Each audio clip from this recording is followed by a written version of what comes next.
Hey guys, I'm Pixel Dan, and today we're going to take a look at another batch of amazing custom heads for Masters of the Universe Classics figures done by the very talented Kevin Kosse. I've taken a look at a selection of several of Kevin's amazing custom heads in the past, and this latest batch here is no exception to how cool his work really is. So let's go ahead and jump right in and take a look at the selection of heads we have here today. Now, if you are unfamiliar with these heads, they are all custom made, but they are incredibly well done. The sculpts and the paintwork on these are absolutely beautiful, so much so that they look very professional, and they fit in perfectly with your Masters of the Universe Classics figures. Now, since the Classics line is easy to pop off the heads, it's very simple to put these on to start your own custom creations. Now, the way Kevin does this is he does Dremel out the bottom so that they fit over the ball joints, but they don't pop on the same way the factory heads from Mattel do. So to help you kind of get them stuck in place, he does include some cool little sticky tack that you can just put on the inside of the head, and then you can just pop it on the peg on your Classics figure. It works great, holds very nice and firm, and still allows you to pose the figure around. So let's go ahead and start off by taking a look at this Masters of the Universe dude right here.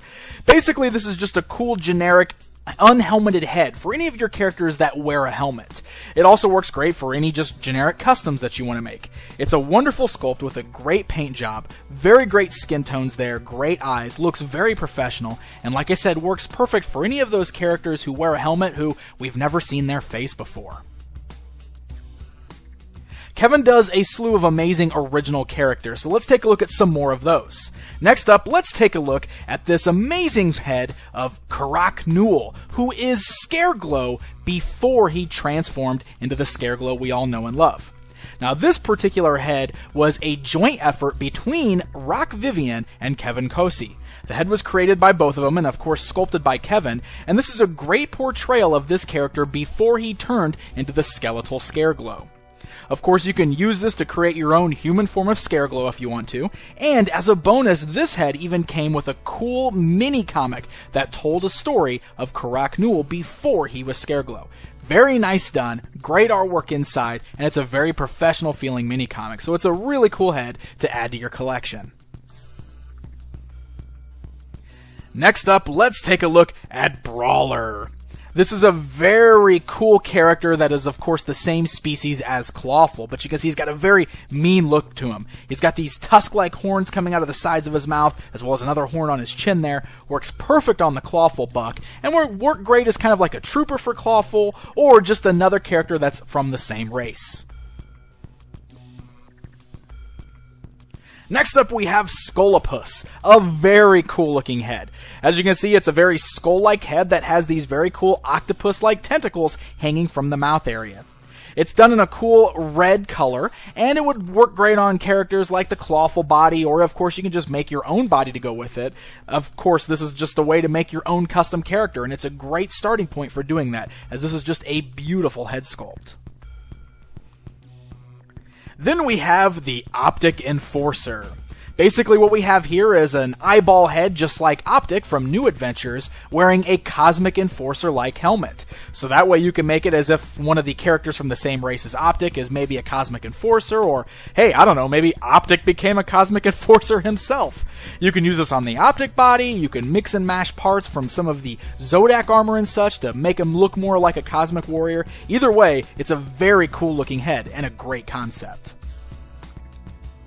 Then we come to this brand new Man-E-Faces head drum. Now, if you remember, on the Man-E-Faces figure, you can just pop off the helmet and the little peg that's holding the head inside, and you can replace the drum easily.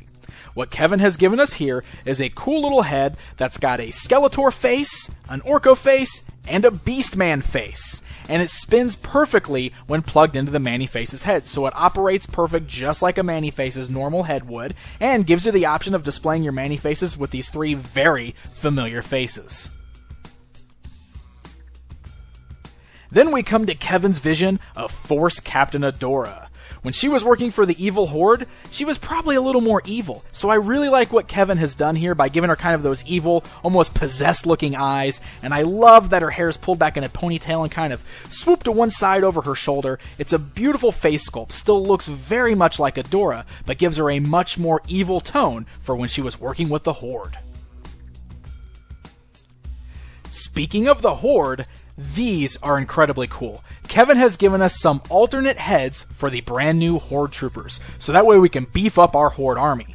The first one here is the Octavius Trooper, which as you can see kind of has a little breathing mask on there, such as he was like an underwater trooper. You can fit it right on the Horde trooper body, and that way you've got a variance in your trooper display.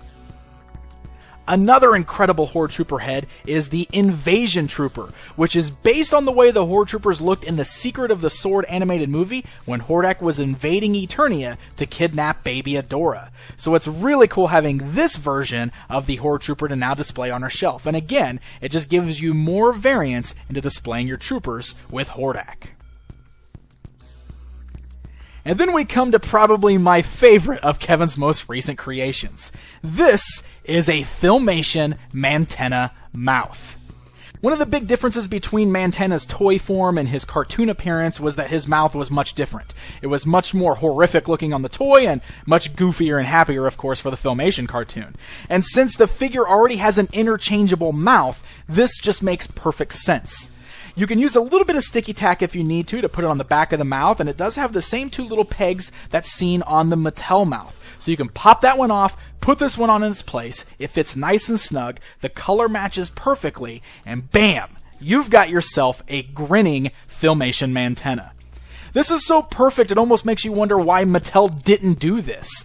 Since it's got a removable mouth and they've been doing so many Filmation figures lately, it's like they really missed the boat. So thank goodness Kevin was here to pick up the slack and give us this incredibly cool variation of Mantenna for all of the Filmation fans out there. So there you go, guys. There's a look at a latest batch of Kevin Kosse's amazing custom Masters of the Universe Classics heads. If you want to check out more of Kevin's work, he has a Facebook page that you can check out over at facebook.com/kevin.kosse. Until next time.